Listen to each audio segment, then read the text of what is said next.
in by Benning. Darnell Nurse left it in the corner, gets up center. Perry scores! Corey Perry! Ilya able to shake away from Solani. It's given away to Solani around in front. Score! Teemu Solani with the steal. Three in the face, 1-1. Score! On the floor! Paul Kariya!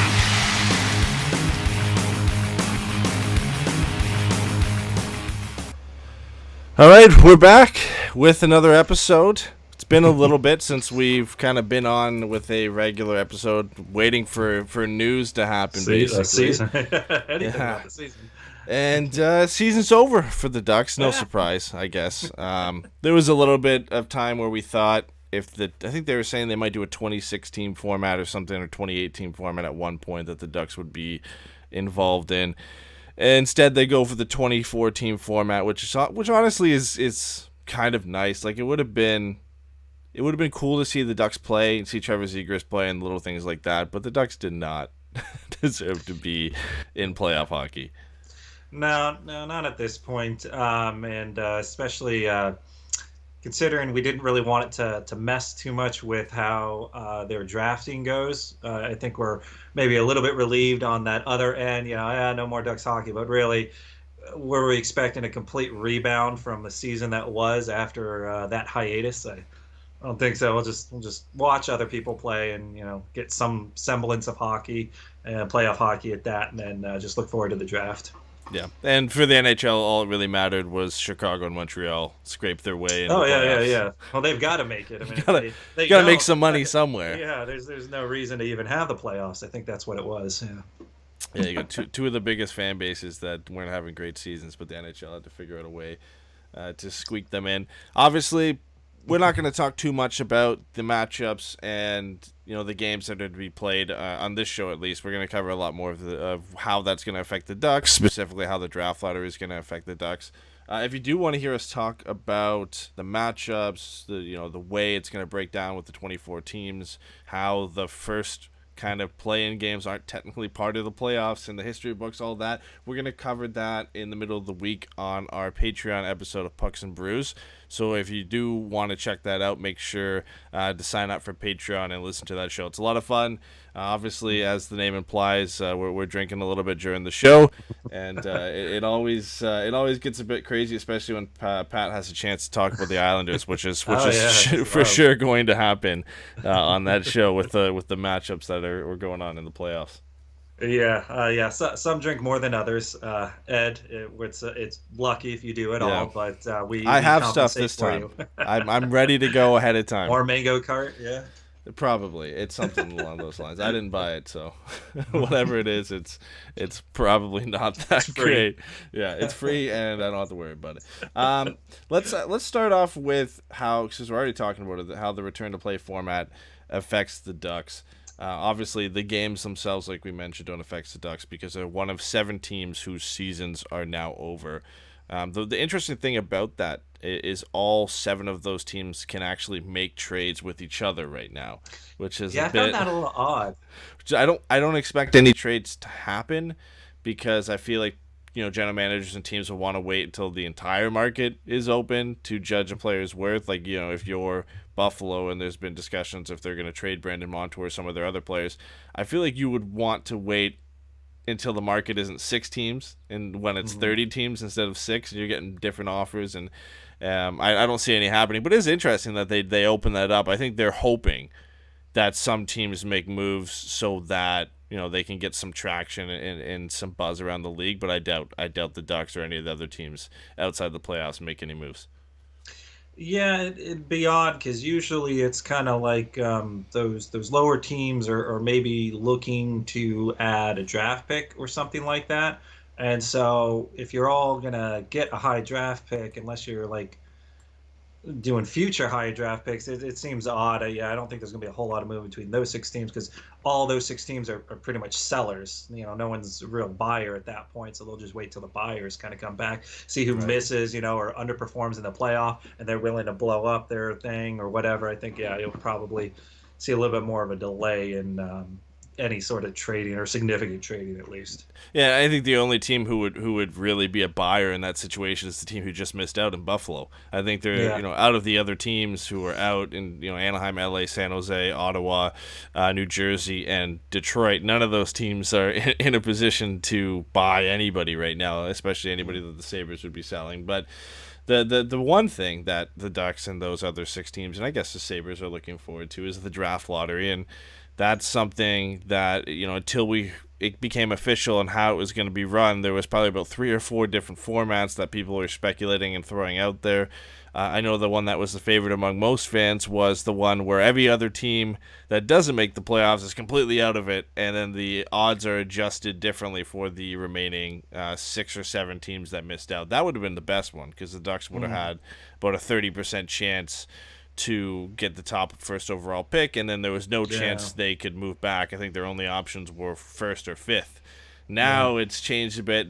They have a chance to get second or third, but they could also fall back, which they did last year. They could fall back from 5 to 6th, 7th, or 8th. So, yes, you get the added benefit of being able to get second and third in this new format, but now they could fall more than one spot back, which would be a little bit of a disappointment. You can only move up 4 spots. That's why they can't get number 1, right? The Ducks? No, they can get number 1. Oh, so, okay. You kept saying 2 and 3, and I'm like, wait, why? No, so the way they're doing it this year, it's 3 separate draws so there'll be 1 draw for first overall, another draw for second overall, and another draw for third overall. Okay. So the Ducks will have a chance at first, a chance at second, a chance at third. Before, if you just won the draft lottery, you could only move up 4 spots, right? So if a team lower won, they could only move up 4. If the Ducks won the lottery, they'd get first, but there used to be no way the Ducks could get second or third. Now, with the new format, it kind of gives them more chances to move up, but also more chances to move down, which I guess isn't the end of the world. I mean, if they move down to 6, 7, or 8, there's still good players available, and the Ducks proved that last year where they got a little bit lucky that Trevor Zegras fell to them at 9 when they were sitting, I believe, at 7 or 8 before. But they got him, and they got lucky there. And I think when you look at the players available this year, obviously moving up to 1, 2, or 3 would be nice to kind of bank on maybe a bit more of a sure thing. But the crop in the top 8 to 9 this year, there's really slim margins between how good they are. It's usually team preference. Obviously, there's so many different opinions out there. A lot of Ducks fans want Alexander Holtz because he's a sniper, and there are people out there who think he's better than Lucas Raymond or think he's better than this guy, and there's a lot of people who think this guy's better than that guy. It all depends, and the opinions are out there. But no matter what, I think the big thing is the Ducks are in a good position to get another good player this year. That's the most important thing. Yeah, well, I guess how many Swedes are there? That'll dictate who's going to get picked. If they're Swedish, then they're getting picked. Potentially 2 in the top 5, so we're good. Yep, there you go. There should be 1 available. Obviously, Alexis Lafreniere is going to go number 1. Quentin Byfield should go number 2. And then from there, it kind of opens up to just a mashup of 7 different guys, whether it be Jamie Drysdale, who the Ducks could really use as a right shot defenseman, Tim Stützle, Marco Rossi, like you mentioned, Holtz, Raymond, Cole Perfetti. There's a lot of guys, and any one of those guys would be a great grab for the Ducks. I can already see it though on draft day. There's a few players out there who Ducks fans really, really want, and the Ducks are going to miss out likely on one or both or a few of those guys, and they'll still bring in a very good player, but the disappointment I can already see is going to be there if they miss out. I think no matter who they grab. Yeah, I mean the opinions out there are wide varying. I've talked to a lot of people who love Jamie Drysdale because the Ducks really need a right shot defenseman, and a lot of people who love Alexander Holtz because he's a sniper and the Ducks need goal scoring, and then there's a lot of people who love Cole Perfetti or Lucas Raymond. I think no matter what, like the Ducks just need everything at this point. Like other than goaltending, like the Ducks could use any one of those players for a number of different reasons. Like you can't sit here and say the Ducks don't need another playmaker because they have Trevor Zegras. Yeah, he's a great playmaker, but you can't just get by on having just one. And the players at the top end of the draft, they could be very good playmakers, but usually they're at the top half of the draft or the top 5 in the draft because they're also pretty good at everything else too. They're not just a great playmaker. Yeah, and especially if you're kind of looking forward, or at least moving forward with Getzloff, who's been that essential playmaker for the Ducks for the last decade or so, and there hasn't been very many others that have been. I mean, he's a top caliber one, but once he's gone and Zegras is in there, it's almost like, all right, well, we got kind of close to what Getzloff was. If we don't have another one there, then we're just going to kind of repeat a little bit unless we really improve all the way around him. But you're right, we don't need a goalie, that's for sure. Yeah, that's the only thing you do know. So, so no, and we don't draft Russians. So Yaroslav Askarov is not coming to Anaheim. That's the safest bet I can say. But let's kind of get quickly into how the draft lottery is going to run. So the Ducks have an 8.5 chance, 8.5% chance to land the number 1 overall pick. So there's a 2-phase potentially for the draft lottery this year. Phase 1 is going to take place on June 26th, so in 20 days. Hopefully we'll find out where the Ducks are going to land in terms of the draft. So it's going to consist, the first phase is going to consist of the 7 teams who didn't make it. So like I mentioned, Detroit, Ottawa, San Jose, which is technically Ottawa's pick as well, LA, Anaheim, and Buffalo and New Jersey are going to be the 7 teams that are in that first one. And the odds are going to be generated randomly for the other 8 teams who essentially will be eliminated in the play-in round. Yeah. To keep the odds exactly the same as they normally are. So 18.5% for the top team in the Red Wings, and then so on till the Ducks get 8.5%. And then the 8 teams that are out, it goes from 6% down to 1% in terms of what they could get. So from there, I'm just going to speak a little bit here, just for a lot of people. It's confusing. I'm already kind of confused. So those 7 teams that aren't playing anymore, they're going to get their own special draft for first. Yeah, that's what they're saying. That's the way they're wording it. I'll word it a bit simpler. Normally, the draft lottery consists of the 15 teams who don't make the playoffs, right? Then they have their odds ranging from 18.5% to 1%, all the way down based on standings, right? Mm-hmm. Right now, since the 2014 playoff, only 7 teams didn't make it.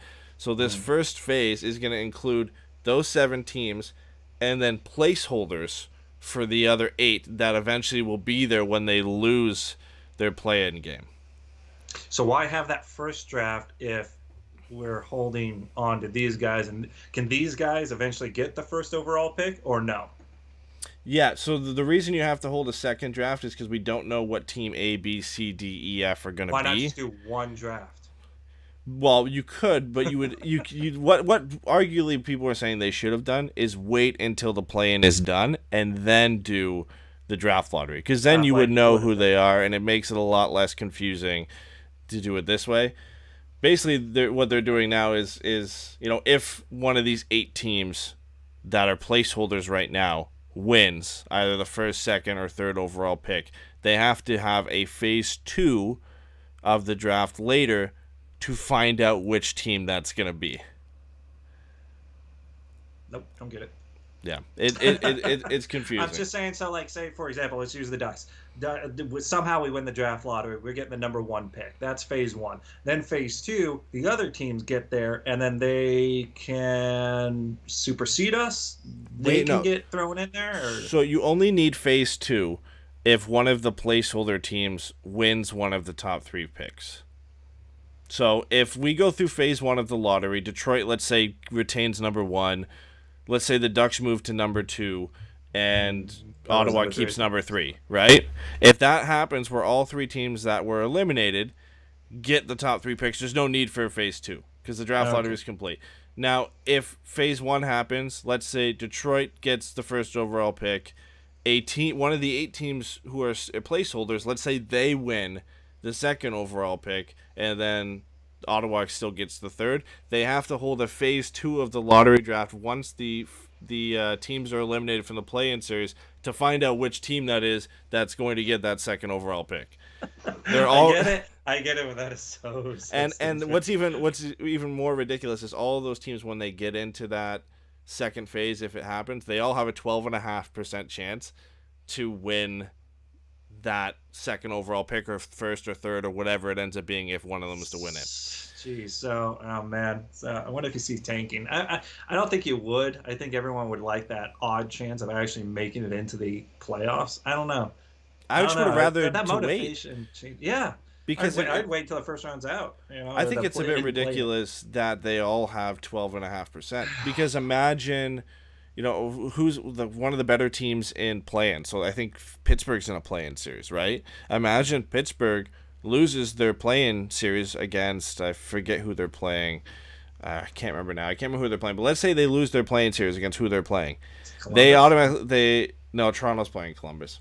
I can't remember. Maybe it's Islanders or something. But they drop into then this bracket of the second phase of the draft lottery, and they have the same odds as every other team that lands into that second phase of winning one of those top 3 picks, which would be really a pain in the ass if it was the first overall pick or either the second or the third. A team that normally would have been drafting outside the top 15 because of where they are in the standings could potentially get a first, second, or third overall pick. It would have been way simpler to just do this one draft after the play-in series is done, but I don't think the NHL wants to wait that long. I think That's they why they want wanted to have something a June relevant. draft. They want something relevant right now, just something to get people going. And you know what? Quite honestly, I wouldn't be surprised if somehow the lottery had one of those teams in there just to create some little bit of controversy or something where everyone's talking about it leading into the playoffs and it becomes a storyline on what would have been a whole nother month before we even start playing hockey again. Oh, it's just stupid. Oh, Yeah. it Yeah, feels dirty. they need like that. The reason they're having, I think, the draft lottery now is because they need something. They need something out there that is about their league, especially with all the other leagues coming back right now. They needed some sort of publicity to kind of jumpstart their fans and the attention in their league again. It's why they wanted to have a draft in June, and then that got kiboshed by every GM in the league, pretty much saying that that's ridiculous. It is more logical and way easier to hold the draft lottery after those 8 teams are eliminated, but we still have no idea when those playing games are going to take place. Apparently, we won't even get like the training camps they're supposed to have until the middle of July. So those playing games might not even take place until August. Until the end of July, yeah, I would think, at the earliest. And I think the only argument I would have for the NHL doing this is if you're a team and you're, one of the 7 teams are out of it and you're trying to prep for the draft. That's all you can do right now is prep for the draft and kind of you want to know where you're picking. You would like to know at least where you're picking. I know, maybe there's not much of a difference between picking 5th and 7th, but it might eliminate some names off your board and open up some other possibilities and kind of give you a different plan for the later rounds based on who you think you could get there. So I can see the merit there for having it a bit earlier, as it gives the teams who are out of it at least something to do in terms of prepping for the draft and a leg up there. Yeah, the way I would have approached it, no one's asking me, and I don't blame them. But if I was doing it, I would have done, hey, those 7, because essentially every team that was the 17th through the 24th got a little bonus. Just like, hey, we're giving you a shot at it. Here's a little freebie, a chance to make it further in the playoff and become a little bit more relevant. Otherwise, you wouldn't have been. But the bottom 7 teams didn't get any of that stuff. What I would do is I would do those bottom 7 teams. You guys get that draft lottery for those top 7 picks. That's it. You'll play somewhere in there, but generally you're not going to go. You can't go below 7. So you're at least getting your little crack at that. Where the other teams that got a little bonus or freebie to get in there, or at least try for the playoffs, they got something. You guys get something, and then the other 16 teams that were going to be in there anyways, just get the chance to play for the Stanley Cup like they should have. And then the other phase would be all those teams that went out, they get to do a draft lottery up to number 8. That'd be my thought. I figure that's kind of fair. I can see it, but the NHL wants to be complicated, and Yep. they want it to be difficult, so... I don't know. I feel like they just didn't want to change too much of the percentages and the odds. I think they like the odds for the current draft lottery format and how they kind of prevent tanking in terms of like the fact that you could be as bad as Detroit is for the entire year and still only have an 18.5% chance to get the first overall pick. I think the NHL is fairly comfortable in having those odds. I don't think they wanted to change them, so I think going into it, probably to start conversations, they said, how can we make this work without changing the draft odds?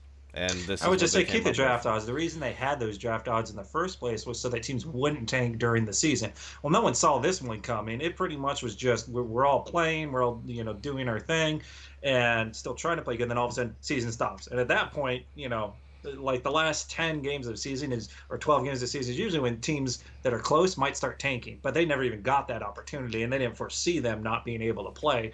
So I don't see how changing those odds to the top 7 team also all of a sudden makes it so that oh yeah, well they tanked and that's why they got such a good pick. I just don't see that. I figure this one's so oddball anyways.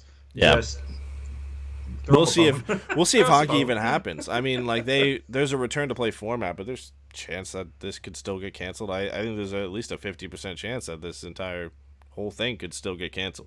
There's I don't think so. I think it's happening.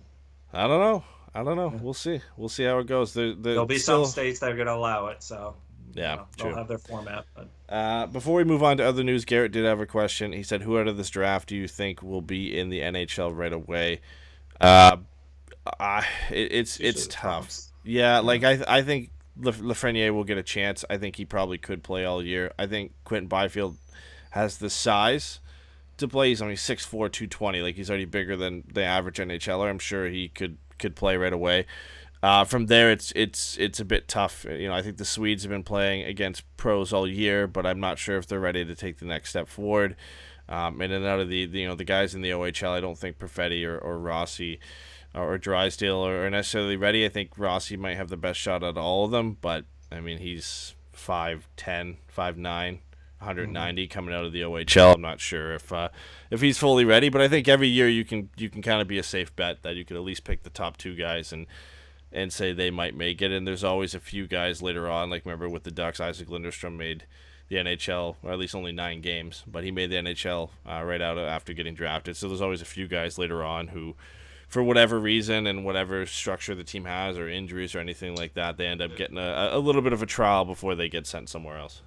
Yeah, and especially since you can kind of like if someone's impressed you and your team is kind of desperate for something that you just got and you kind of want to, it's shiny and new, give it a shot, especially the lower teams, something to get the fans a little bit excited about. You can have those 9 burner games before you don't have to burn the first full year of that contract and then kind of move them on. And then if they make, a great impression, then, you might be willing to do that. But I think the teams, needs are what will probably dictate it, other than the top couple of guys that will already be on a really subpar team and they're coming in with some real good talent. So I mean, in this year too, we might not see any, because especially any CHL guys, depending on where they decide to go play. Because if the CHL starts up at regular time, they're going to start up before the NHL does.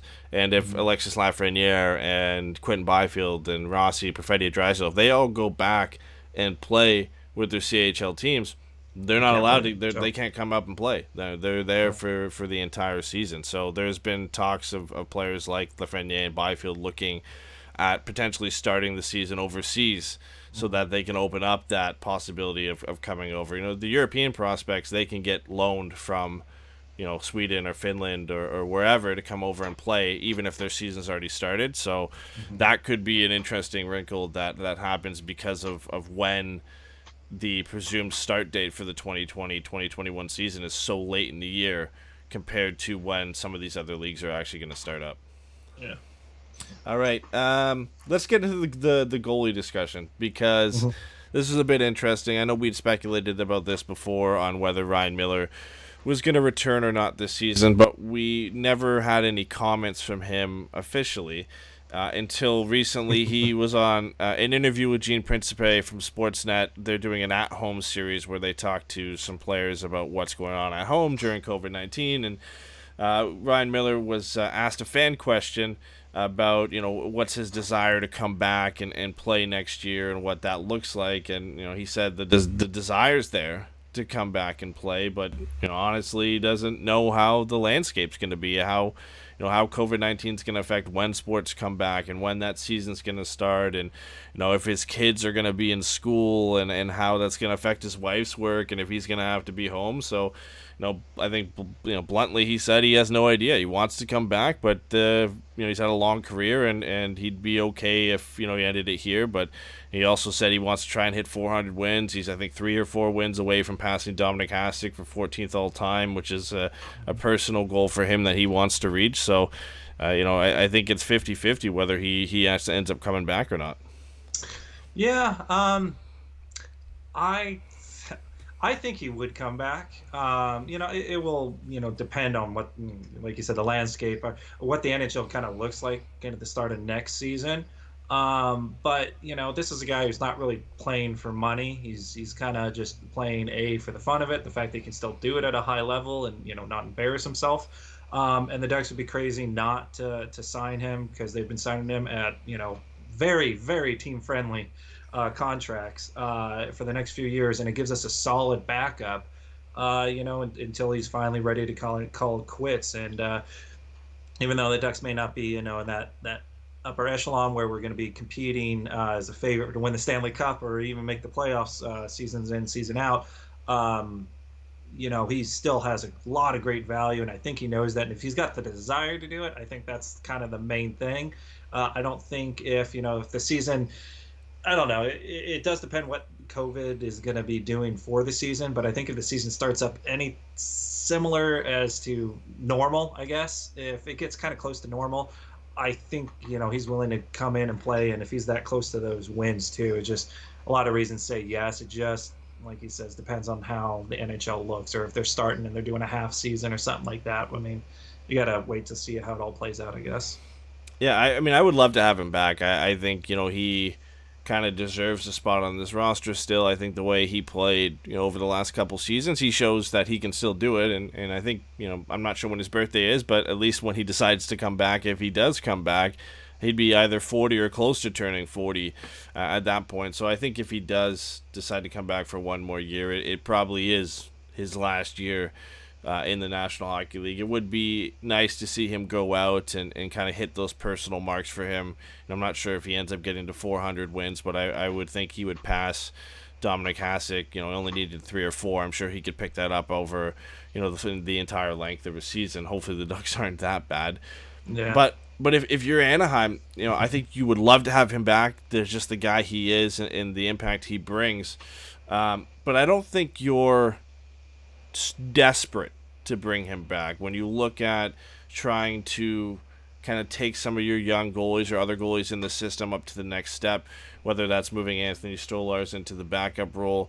Lucas Dostal and Roman Durny are both signed under contract. They could come over and play in San Diego. Ole Eriksson spent the entire year in the ECHL, and whether you want to see more of him in San Diego. Ryan Miller, I love the guy. Great goaltender. Definitely, if he signs, he's easily the second best goaltender in the system at this point in terms of pure quality. Mm-hmm. But how long do you keep doing that and maybe blocking the development of some of the younger guys and trying to get them into the AHL? I would honestly do it as long as Ryan Miller wants to play and he can play at the level he's playing. It's a little different than, I guess, with if you want to try and say blocking it like Corey Perry was blocking those up-and-comers. Corey Perry couldn't play at that position. He was holding people up mostly because he refused to kind of get out of the way a little bit, and that's where he kind of had to part ways at it. He wouldn't go down in the lineup, and so that resulted in, all right, well, we got to buy you out so we can get these guys going. Goaltending is a little different, especially with goalies. It takes a little bit longer to develop. So even if these guys are young and they're showing good promise, experience and game reps are usually what helps them get to their level. Look at Jordan Binnington and how long it took him to get in there. Very rarely do you get goalies that just jump right in as a teenager or higher and all of a sudden just completely excel with no setbacks in it. So letting them ferment a little bit more in the minors isn't necessarily a bad thing like it would be for a forward that's kind of reached whatever they're going to do in the AHL. Goaltending, you can always get that more experience in being a starter at the lower end and let Ryan Miller, who's better in that lineup, to actually be that. And especially if that contract is team friendly again, you're not going to find a better backup at that price point in the NHL. Yeah, I mean, if he doesn't come back, I think obviously the easiest decision or the easiest guy to promote is Anthony Stolarz. looked good when he did get a couple games with Anaheim, and was good for San Diego, especially I in the think it was the second half of the All-Star. I think it season. was the AHL All-Star game, wasn't he? Yeah, I think he replaced somebody who was supposed to go. I can't remember. But anyway, like his second half of the season was great, and he got some good reps with the Ducks and looked pretty good when he was up there. So I think he's probably top of the list. But there are other options if the Ducks want to go out into the free agency pool. Lucas Dostal is a guy that they just re-signed. Probably one of the best goalie prospects in the league. Was the best goaltender, voted as so in the Finnish league last year, which is one of the top 5 leagues in the entire world. And he's doing that as a 20-year-old, which makes it even more impressive. So there's always a chance. I don't think he jumps right from there and right into the backup role. But there is that option if the Ducks want to go in-house with those two. But when you look out across the league, there's some names I think we all know. Whether how good they are and how well they'd fit, that's a bit of a different story. But I wish we had Pat on for this, because I would love to hear his. I put his some names opinion on of here, these goalies. specifically knowing that at the time we thought Pat was going to be on, so I put some on here. But one name on this list, I think you can put him up there with one of the with Ryan Miller and Yaroslav Halak for best backups in the league. But he needs the right situation. That's Anton Khudobin. We remember when he was here in Anaheim, it didn't pan out well. It was a while ago, but he was one of the best, or probably the best backup in the league when he was in Boston. And then he's gone over to Dallas and replicated that with Brian Bishop or Ben Bishop, sorry, with Ben Bishop, and has been just as good, if not even better, the way he played last year.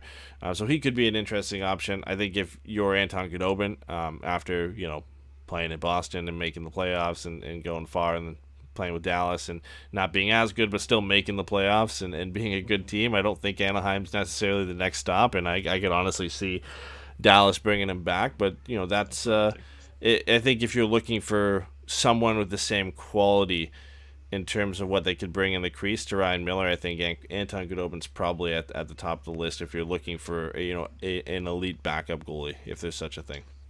Yeah, I mean, either him or we have on the list Thomas Greiss. I mean, I think he's another decent backup. Pat would really hate him because he's on the Islanders. But he's shown it. But once again, he didn't really show it prior to Barry Trotz coming over and making a more defensive team out of the Islanders. So, it's kind of up there. Khudobin could be it, but I think Khudobin also excels in certain situations. So once again, Boston and Dallas being a little bit better situation than the Ducks necessarily. And so I'd have a hard time seeing Khudobin leave Dallas to be a for sure backup. I mean, if he's going to be a backup, why not do it where you've had success, and Dallas was one of them. The only reason he'd maybe leave for that is if he got a chance to be a starter, which every goalie wants to be, and he's obviously not going to get that in Anaheim. Yeah, and then some of the other names on here were just trying to stir the shit. Cam Talbot is on the list. No, Mike Smith was also on the list. Keith Kincaid, and again, these aren't necessarily guys we're looking to bring in. Eric Stevens put out a pretty good article where he listed, I think, 15 different guys. Most of them are just because they're unrestricted free agents. About to say at the end of this year, but technically they would be unrestricted free agents in a month, and that's obviously not going to be the case. But there's some options out there for the Ducks, and personally, I think they go in-house. Comes from within. It's a lot easier, and it's kind of along the lines of what the Ducks have done in the past in terms of bringing goalies up from the system. And they have enough guys where if you bring Stolarz up from the AHL, you're not leaving a hole at the AHL level. You have to go fill somewhere else. Like I said, Dostal could come over, or you could re-sign Kevin Boyle. If they want to do that, I think he's an RFA. Ole Eriksson could come up. Roman Durney just got signed to a deal and brought up to San Diego so he could play. So they have options where going in-house and going with Stolarz, I think, is the safest and probably the easiest option, and probably the cheapest option for them too in terms of the money involved. Unless Miller re-signs for $1 million. Yeah, which is still possible, and it's probably the best option for the Ducks. Yeah. I think that's Murray's intention. We'll get to some of the comments he made a little bit later in the show, but he fully expects this team to be better, which he says every year, but he expects them to be a better team this year. And if you want to be a better team, then why not bring back one of the best backup goalies in the league, right? So. Yep. All right, on to some more signings. Ducks signed Cody Curran out of the SHL. Immediately, everybody thought, "Oh, another Swedish defenseman," but it turns out Cody Not so Cody is fast. Cody is Canadian. He's when you think of an NHL or a journeyman on the way to the NHL, I think he's the definition of that. Playing 4 years in the AJHL, which is the Alberta Junior Hockey League, out west. 5 years of Canadian university, so didn't go the NCAA route.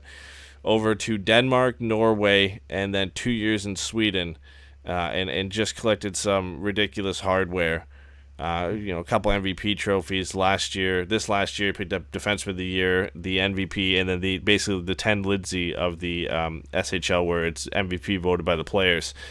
So he picked up some serious hardware. Was second in the league in scoring, not among all players, not just defensemen. Oh, So wow. he's got an impressive resume, a long journey, 30 years old, so he's got some experience there. And unlike Yanni Hakanpää, you don't have that issue of trying to readjust to the smaller ice. I mean, this guy grew up in Canada. He skated on smaller ice for his entire career. Comes home every summer and skates on smaller ice. So an interesting signing for the Ducks. We'll see how it is. Obviously, if you guys didn't see it, we did have an interview that got released a few days ago with Cody Curran, where he kind of goes in depth about his career and his journey to the NHL. It was a lot of fun to talk to him and kind of discuss all those things and how it felt to sign his first NHL contract. So make sure you guys go check that out. But it does give the Ducks some interesting options on their blue line when you look at who is vying for a bottom pairing spot. I think. Go ahead.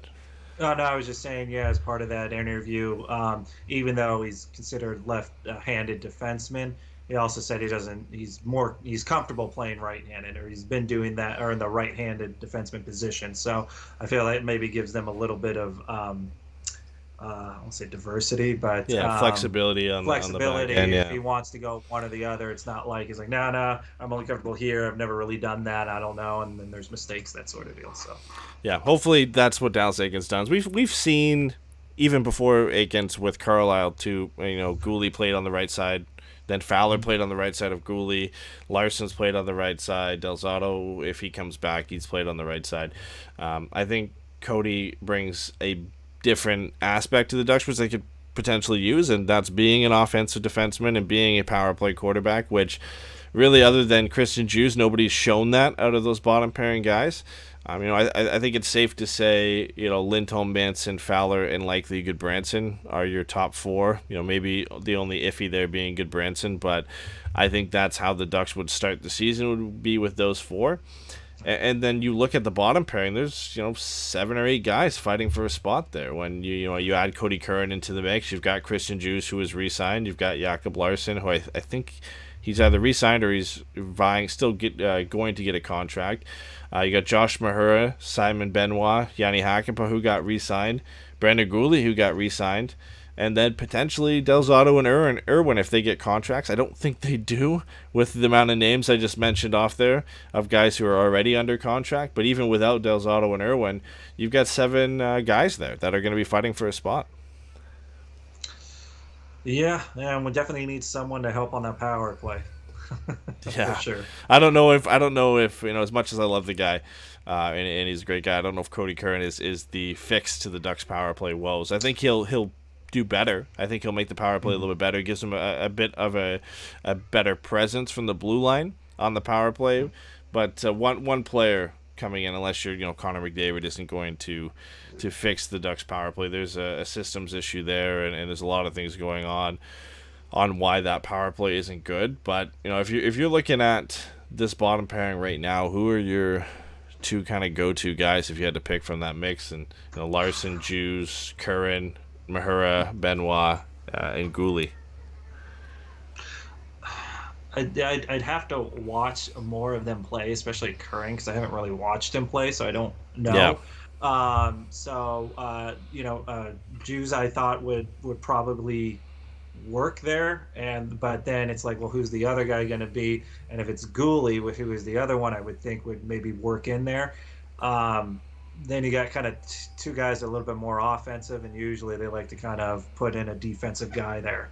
So I don't know. Like I mean, it just kind of depends how they all get through all of this offseason and who comes out and really wins that spot. But I just don't see clear-cut winners, one way above the other one. So I'd have to see how they're all playing. I think they'll probably end up getting interchanged as time Yeah. moves on. That's right. I think there's going to be a bus going back and forth between Anaheim and San Diego a fair amount for the defense, like it was this year as well. And obviously injuries could play a big part in that. But I'm honestly excited to see most of these guys get a chance and try and win a role. I would like to see Mahura jump up and get a start. He might be closer to the bottom of the list just based on contract issues and guys having to go through waivers when he doesn't. So I think I want to see him do well, but I think it'd be hard pressed to win a spot over some of these guys. I think Benoit likely starts down in San Diego as well. The interesting one for me is Brendan Gooley, still being a big part of that Brandon Montour trade and really having a tough season last year. I'd like to see him do well. I'd like to see him kind of jump into a top 4 spot and maybe steal that away from Eric Goodbranson and win that spot back with Cam Fowler. But other than that, I mean, I think Larson, Curran, Juice, Hakanpää, like they're all gonna have to win a spot in preseason or in training camp or at some point there where they're gonna have to show that they're better than the other guy. And some separation. Yeah, I think right now Juice probably has the inside track just to the 9 games he had with Anaheim were very good. He was the Ducks' best defenseman over those 9 games before the season got suspended. I think maybe that could be on the coaching staff and Bob Murray's minds, but it's a whole new year when everything restarts and training camp gets back in, and when you've got that much competition, it's always good to have competition in a spot. And it'll be interesting to see who wins out there. I honestly, I couldn't pick a guy. I think it is that close in terms of none of these guys are significantly better or proven they're significantly better than the other guy. So it's gonna be an interesting battle. For sure. All right, let's move on to the last bit of the show we have here. Bob Murray had a press conference with media, I think a couple days ago now, 2, 3, 4 days ago, where he just kind of opened up. Let me guess. He took full responsibility. He accepted that he was a little bit naive on everything, and everyone did the best of their ability, and he's got to look internally and how he can make this team better. Close, okay. Yeah, basically, he didn't do that. Okay. He blamed everybody else. Yes. Yeah, he blamed everybody else and said if he was around more, then they would have done better. So he had comments on Dallas Eakins, young players, special teams, Rickard Rakell's scoring dip, the core players. So he had comments on a bunch of different stuff. We'll start with on Dallas Eakins. So he was saying he thought Dallas Eakins was very organized, well prepared. He thought the communication was good early. Then he says it got off track a little bit. They got rid of some of the things that he had to get rid of some of the things that he had done in Edmonton that came with him, and he thinks those are gone now. So a little bit of criticism. I think that's the first criticism we've heard from Bob Murray of Dallas Eakins. He was saying he was very, very hard on some of the young people in Edmonton, and it kind of backfired on him there. Not saying it's all his fault, just saying that the whole situation kind of made him take his foot off the gas a bit. So he said he's talked to him. There's going to be much more consistent from this point on with everybody next year. So it sounds like he had a talk with Dallas Eakins. He's largely impressed with what he did, but the first bit of criticism we've seen from Bob Murray with Dallas Eakins just not holding that consistent presence in the locker room all year long. Yeah, I guess. I mean, I think part of the reason they brought in Eakins was because of his communication abilities with younger players. It's somewhat vague when he says, some of his old habits from Edmonton days, because his criticism was that he was too tough on the young guys. Now, the reason he was brought in is he was so good with the young guys and how he communicated. So, unless he got, started falling back and started getting tough on the kids a little bit, but then he kind of goes on to say they got away with, the young guys got away with murder. So then it's like he's being too relaxed. So I'm confused. It's kind of vague. It doesn't really tell me what what he didn't like about how he was doing things or how he was controlling the players or not. I don't know. Yeah, it's a bit weird. I mean, he gets a bit into it more, Bob Murray does, when he's talking about the young players. And I think what he's a bit concerned with was just the consistency of the message to the players in the locker room.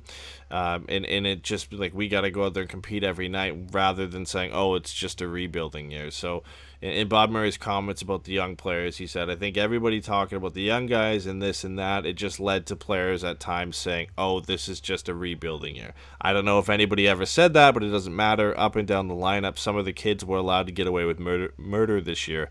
That's over. So I think that maybe shed some light a bit on his criticisms of Dallas Eakins just not holding a consistent message of compete every night in and out. You know, guys were kind of slacking off a bit, saying, you know, it's a rebuilding year. You know, if we're playing bad because it's a rebuilding year. So there was a little bit of that accountability that kind of got thrust to the side, saying, you know, we're bad because it's a rebuilding year. Well, no, you're bad because you guys aren't playing that great. And I think maybe that's the message Bob Murray was trying to get across, while also escaping all accountability himself from the team that he put together, which is pretty funny. But I at least based off what he said, that's kind of the gist of it that I'm getting in terms of his criticism of Dallas Eakins. Yeah, and I can see that there was, inconsistency in their play. You'd have a couple of games where you're like, all right, this team's kind of got it, and then all of a sudden they just wet the bed. And then, once again, I lost where I'm lost is him saying he's bringing that from Edmonton. I didn't realize that was part of his thing, is he didn't ever have a consistent message. So I don't know. So it's just we can only take Bob Murray's word for it, which I Yeah. don't know how much that means at this point. His last thing on young players, he said accountability in this group is going to change. I've said that a couple times, but I'm hell-bent on that happening going forward, and the coaches are going to hear that loud and clear. They already have a little bit. That goes right from the lowest ice times to the most ice times, from the most veteran guy to the other guys. So basically, it just feels like Bob Murray is going to be around criticizing guys a lot more and holding guys accountable for what they do, other than himself, of course. Just the coaching staff and the players. And we've heard this from Bob Murray multiple times. It's getting a little bit old, to be honest, in terms of saying the players need to be accountable. They need to, play better. They need to, the veteran guys need to step up. The young guys need to step up. The core guys need to step up. We've heard this for the last 3 or 4 years, and it's... I get, Bob Murray at this point is following a script, and he's kind of saying the same stuff year in, year out, because nothing's really changed. But, it just, like I said, it's just kind of getting old hearing this accountability thing over and over again. I mean, you're the guy who built this roster. Like, at some point, you also have to be accountable for what's going on here, too. Yeah, like I said, every player and every coaching hire and everything you've done with contracts, it's a little piece of the puzzle that makes up what you are as a GM. So if every one of those things year in, year out, you can pick, oh yeah, this isn't good, that needs to get better, these are all pieces of your puzzle that you've put together. So if you got all the wrong pieces, and you could have done something to fix it or do it better, then yeah, it's a reflection. Every little bit is a reflection on you. Ultimately, you start getting a big picture, and if everything's a negative, your reflection's a negative on it. So that's my beautiful metaphor for it. Well, yeah, if we want to talk about accountability and why, the team maybe isn't as good as it is, like, he's got to look at some of the decisions he made too.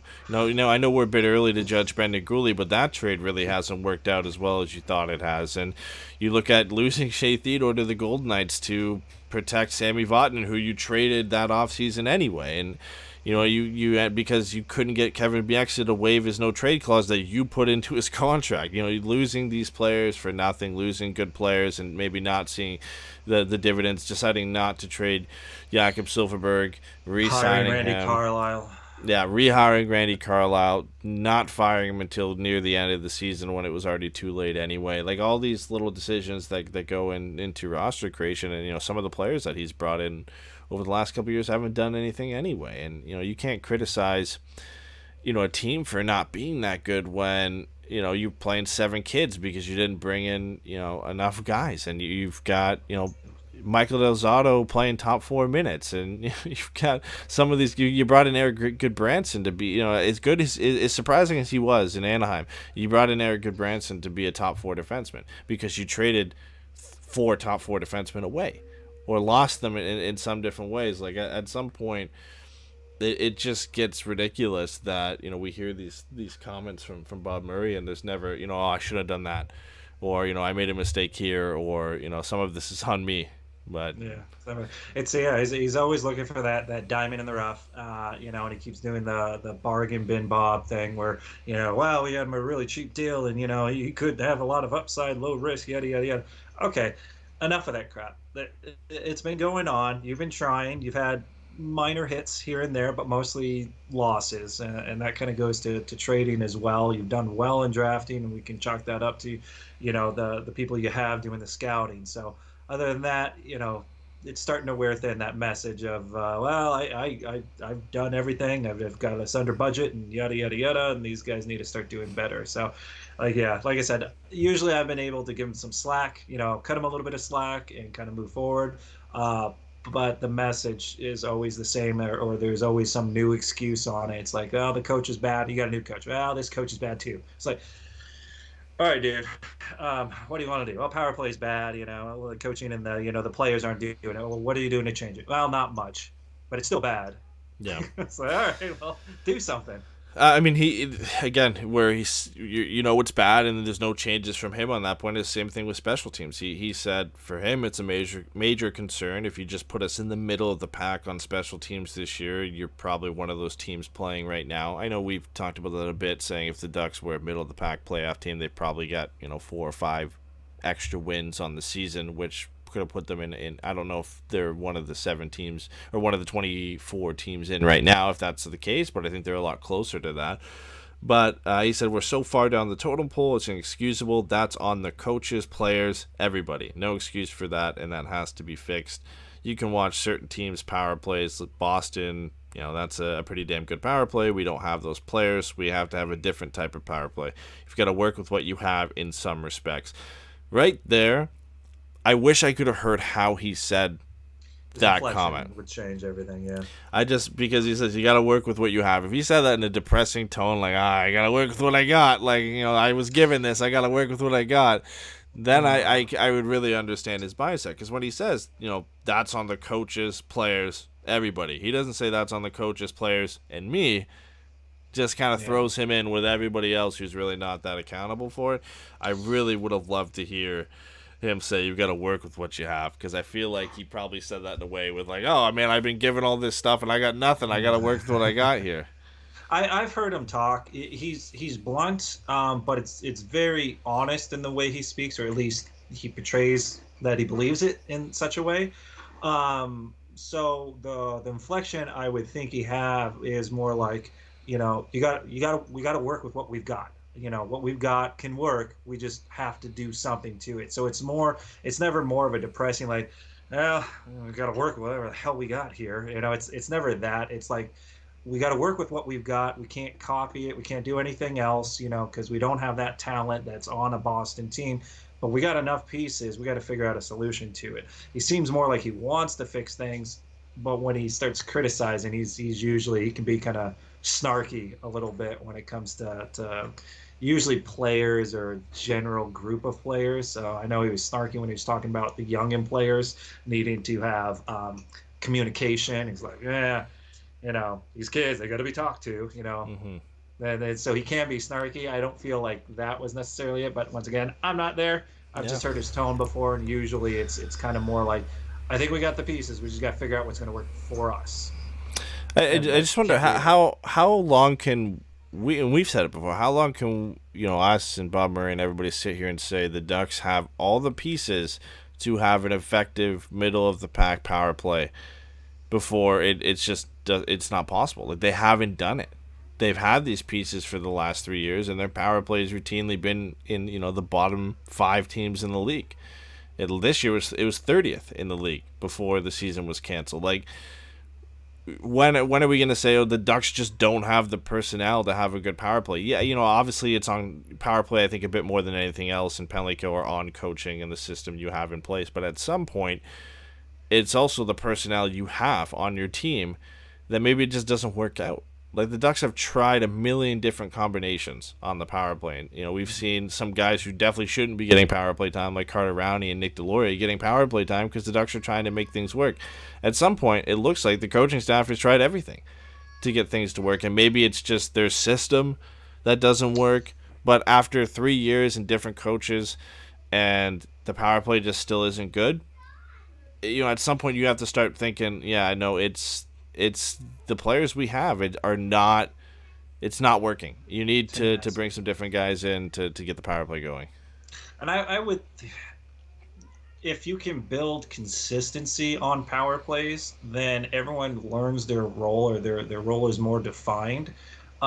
Sometimes I feel a lot of the players that we're going to count on scoring are more finesse sharpshooters. They're waiting for that perfect play to happen, and power plays don't necessarily work that way because penalty killers are a lot more aggressive now. You don't get that setup time, and so I do feel it's a little bit of a strategy, being able to know what other penalty killers are going to do or how they're going to do it, and then devising a plan that can be executed, and a little bit on the players to have the drive to realize it's not going to be perfect setup every time, and you got to be able to adjust in moment. So if you're not good at adjusting to in-game, or slight changes in what the penalty kill is doing, then yeah, you got to look at maybe personnel. But at the same time, I feel like every season they come in and no one really has a clear idea of what the setup's going to be, or how it's going to play, or if they can even get in the damn zone. So I think it's a combination, but I still it definitely heavily is. feel that there's more strategy involved with that power play. You've got to really think it out versus regular plays where you just in the offensive zone, you can go a little bit more run and gun. Like, there's got to be a little bit more structure on how that power play is set up, and I don't feel it's there. Or between either penalty kill, like one power play is doing one thing, the other power play is doing another, and then you try and mix and match players in there when it's not working, and then everyone kind of gets lost on what they're doing. Yeah, I think this is the one space where you can share the blame equally among the coaching staff, the players, and Bob Murray, in terms of the coaching staff hasn't developed a system that works with the players they have. The players haven't been able to excel in any system that the coaches have put forward, and Bob Murray hasn't provided the team with the right assets to have a successful power play. I remember at the hot stove event, Murray said, "I don't have anybody who can one-time the puck." You would think you would then go out and get somebody who can one-time the puck and put them on the power play. And maybe, that's easier said than done. And trying to find a player who can officially one-time the puck on the power play is not necessarily an easy thing to do. But we've been saying that for how long? The Ducks haven't had a shooter on the power play. Well, no wonder your power play hasn't got that much better, because you haven't put anybody who can shoot the puck on the power play. We look across the league. I know you can't replicate other teams' power plays, but look at the bones of why some power plays are so good. They have structure, and there's usually one guy, that they're trying to get the puck to one-time the puck in. For a long time, Tampa and Stamkos, that was it. Obviously, Ovi in Washington. In Boston, it's a bit more of a different setup, but you still have the trigger man being David Pastrnak for the one-timer. In Vancouver, you've got Elias Pettersson. Like, there are in Boston, or in Buffalo, it's Jack Eichel being the trigger man. Like, you have to have a guy to shoot the puck on the power play, and the Ducks just don't have a guy to shoot the puck. And maybe at some point, as a general manager, you got to go out there and get a guy to shoot the puck. And that's not the only change. That's Cody Curran, and let's say the Ducks draft Alexander Holtz and bring him in and put him in Trevor Zegras. I think Zegras, Holtz, and Curran, you put them all together, it gives you maybe a different structure where you can get things a bit more organized, where you have the one defenseman who can patrol the blue line in Cody Curran. You've got the shooter in Alexander Holtz. You've got the roamer and Trevor Zegras. You maybe put Getzlaf behind the net, and you've got maybe the bones of what could be a successful power play. But at some point, the Ducks have to put those pieces together and have a successful power play, and that falls on everybody involved. Yeah, right now it's kind of easy to defend him. All right, where's Getzlaf? All right, guard Getzlaf. Because everything's going to facilitate through him. Either he's going to set somebody up, or everyone else on the team is just looking for that setup and just kind of hoping and waiting that it's going to happen. No one really kind of does anything outside of that. So, sometimes you throw it to the point, sometimes shots get through and it's a random deflection here or there. But for the most part, it's, if teams know that they can stop Getzlaf, which they can't do it all the time, but the more they do it, the more they can focus on them, the less effective that Ducks power play is, because no one else seems to be really finishing plays on the power play. Yeah, and at some point, like it's just gonna take longer than I think Bob Murray and everybody hopes for. Yeah. The Ducks don't seem to have the players to patrol and run a power play in their system, and you're slowly bringing those guys in. Trevor Zegras is one of those guys that you put him on the power play, and he will do 90% of the work on the power play. He'll have the puck most of the time to set guys up. Then you need to bring in a guy on the back end who can be a power play quarterback for you. The Ducks don't have that guy and haven't had that guy for a long time. I mean, Vatanen might have been the closest thing you had to that, and I wouldn't say he's anywhere close to a top power play quarterback in this league. I think he's a second unit power play quarterback, but he's not a premier one. So the Ducks still have to go out there and find that, and then you have to find a shooter. You're one of three pieces of the way there. But you still need those other two important aspects to having a successful power play. You look at any successful power play around the league, they have those three assets to them. They have one guy who has a puck majority of time. They have a power play quarterback at the back end, and they've got a shooter. And then the rest of it you can kind of fill in and change depending on the power play, whether it's a net front presence, whether it's a guy waiting for the high tip, or a guy behind the net. Like every power play has their different roles for the other two players on the ice. But every one has those three things: a shooter, a power play quarterback, and, for lack of a better word, a playmaker, a guy who's going to have the puck most of the time. You've got to have those three pieces, and the Ducks maybe have one of those in Trevor Zegras. I think Getzlaf right now, you could say, is the playmaker for the Ducks on the power play, but they're still missing the shooter and the power play quarterback, and they won't have a good power play until they bring capable guys like that in. Yeah, I think he's relying too much on maybe Silverberg and Raquel being those, elite snipers. But they don't seem, to me, they don't seem much like power play specialists. They seem like 5-on-5 specialists. Like when there's a team game involved and it's a regular setup, that's when those guys can thrive. They don't do it so much on the power play. They get a little bit too much time to overthink of what they're going to do, and they need to just do. And the more they can just do without thinking, the better they are at shooting and sniping. But on the power play, I think they're all trying to do a little too much or overthink every aspect of it. So I think Rickard Rakell and Jakob Silfverberg would be good for a power play if they were one of the two guys, one of the two extra guys where you're trying, they're doing something else. They're not the go-to guy. They don't have the pressure to be the shooter or the quarterback on the power play. Like they just aren't those guys, and the Ducks have been trying to force people into those roles, and it just hasn't worked. Montour for a long time, they were like, "You're the power play quarterback." It just wasn't his thing. Rickard Rakell, they tried to make him the shooter on the power play, and maybe for stretches it worked, but consistently wasn't that great. Silverberg, they've tried to use in the shooter position. Getzlaf, they've tried there. Montour's slid down in that spot before. They just haven't found anybody. They don't have anybody in the system that's made that work. Doesn't mean Rickard Rakell and Jakob Silfverberg couldn't be good power play contributors. They just need the structure around them and the right guys in those positions where they could be kind of secondary pieces that could contribute. I have no doubt if Rickard Rakell was the fourth man on a power play and he can kind of slip in and out and behind defensemen, that he would be successful. He just can't. He's just not the go-to guy. He's not. If you've got guys looking and closing him down, he's just not going to make things happen. Yeah, he's somewhat easily defendable in that instance when he becomes the focus of other teams. When he's the focus, it's hard for him to break out. Yeah. Last comments from Bob Murray were on Rickard Rakell. Very brief. He just on his scoring dip he was asked about. He said, "I think he's a very determined young man right now. I'll just leave it at that." Very vague. I mean, obviously, Rickard Rakell, I would think, would be determined after back-to-back 30-goal seasons, and then the last 2 years he hasn't even reached 20. I would think he's of all players. I think all players are determined to get back and play well, especially on the Ducks. But once again, I think the inflection here is probably going to say more than the actual words. And I have a vision of how he said it, and that was he was asked, he then sat back, folded his arms, looked down into space, and then just kid, well, he's a very determined young man. I'll just leave it at that.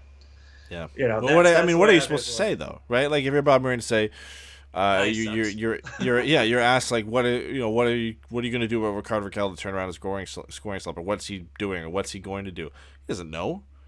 Yeah. He's determined. I've talked to him, probably only talked to him briefly, in the exit interviews that they had, and was probably asked like, hey, how are things going? What are you going to do to turn this around? And the answer he's going to get from the players is going to be the best answer ever. It's going to be, I'm going to work hard. I'm going to come back better than ever. Hopefully, I'm going to get back to where I was before. Like he doesn't have all the answers to turn things around. If he had the answers and could change this game, then Ricardo Rakell would have been a 30-goal scorer last year. It's something, at this instance, I think it's something that's not Murray doesn't have to be accountable for. This is on Ricardo Rakell. He's got to find his game again. Yeah, because it's hard for Bob Murray to sit there and go like, well, if he's having another bad season, I'm going to look to move out his very, very nice contract for what this guy can do. Even at what he's doing, he's getting paid decent, but he could be doing so much more, and we know it. That's why it kind of hurts a little bit. It's not quite there, but at the same time, Bob Murray's not going to, get rid of him, bring somebody else in who might score a few more goals, but be a few more $1 million. He's just not going to do it. He also doesn't have the answer. Nobody has the answer on what's going to get Ricardo Rakell back to being a 30-goal scorer. It's up to Ricardo Rakell if he's going to get back to that, and whether that is the norm for him or not. I think there's still question marks on that. Is he a consistent 20-goal scorer? Is he a 30-goal scorer? What is he going to be? Because it's not like he scored 30, and then like 22 and 25. It was 30, and then under 20 for the last two seasons. So there's huge disparity there, and it's up in the air on what type of player over the entirety of the rest of Ricardo Rakell's career is he going to be. Is he going to be a consistent 20-goal scorer? Is he going to be a guy who hits 20 most of the time and can hit 30? Or is he going to be streaky where some years he hits 30 and the other years he hits 15? And how much of this is on how bad the team is? He scored back-to-back 30 when the team was good, and then the team was bad and he got below 20. Like, how much of it is on his role changing like from... the whole team was under 20, though. Yeah, exactly. How much of that is, him benefiting from the team being good and then being a focal point of a bad team? You get a lot harder matchups, and you're not getting as much space as you were getting. I mean, you imagine how much space he was getting playing with Ryan Getzlaf when you got Ryan Kessler out there, taking the brunt of the tough matchups. Now Ricardo Rakell is being asked to take tougher matchups than he was before, and he's not getting as much freedom offensively as he was when Ryan Kessler was in the lineup and he was playing with Ryan Getzlaf. It's just how it is, and I still think he's a great player. I still think he's more than worth what his contract is, despite the 2 tough years. It'll just be interesting to see how he comes back next year, and what kind of Ricardo Rakell we're gonna get. Yeah, what team we're gonna get? A second year under Aikens, and see if last year was a lot of the younger players too, seeing if they kind of elevate their game a little bit, and then that might be able to take some of that pressure off of Rakell. But whenever there's a change, especially at the head coaching and as far as how many players from one year to the next kind of got moved in and out, that can always take a bit to get under control. But he's shown times where he was really good. He was really good with Silverberg at times. So it's me being the optimist, I think next season would hopefully be a step up. Assuming it's as close to regular season as we can get. But yeah, we'll have to see. Hopeful. I mean, whenever that season ends up happening, whether it's in January or later, the only other comments Bob Murray had were basically saying the core players have to be better. We heard that last year. We heard that the year before. Same thing, and every time he says that near the trade deadline, he trades somebody. It always seems to happen. So we'll see how it goes. I mean, cautiously optimistic. The big thing for me for this upcoming year is watching the progress of the young players we had last year in Steele and Comtois and Jones and Terry, and seeing if they can take another step forward, because it was largely disappointing from all of them across the board throughout the season. And then obviously the play of Trevor Zegras and whoever the Ducks draft in the top 5 this year, if they get a chance to show what they've got at the NHL level right away as well. So it'll be exciting nonetheless. I mean, even if it's a bad year for the Ducks, there's a lot of things to be excited about in terms of young players coming into the system and hopefully revitalizing the play and the team over the upcoming year. But that's it from us for this show, where we've kind of extended over an hour. Somehow we always manage to find a way to get over it. Like I mentioned earlier in the show, we do have a Pucks and Brews for Patreon coming sometime during this upcoming week. So if you haven't checked out Patreon, make sure to go to patreon.com/puckguysforevermighty. We got a lot of great shows over there. We put out some pretty cool content over the last few weeks here, where we did a roster competition between me, you, Pat, and Keith. Don't want to brag, but Jason won. He easily won. I got second. Keith surprised everybody and got third. Pat didn't score a goal and got last, which was tough for him. But that was a lot of fun. There's 2 episodes there. And then we also, every month we do a Pucks and Brews and try and throw in another show here and there. So if you guys want some extra content, specifically just some NHL coverage, because we cover more than the Ducks on those shows, make sure you go check it out. Yep. All right.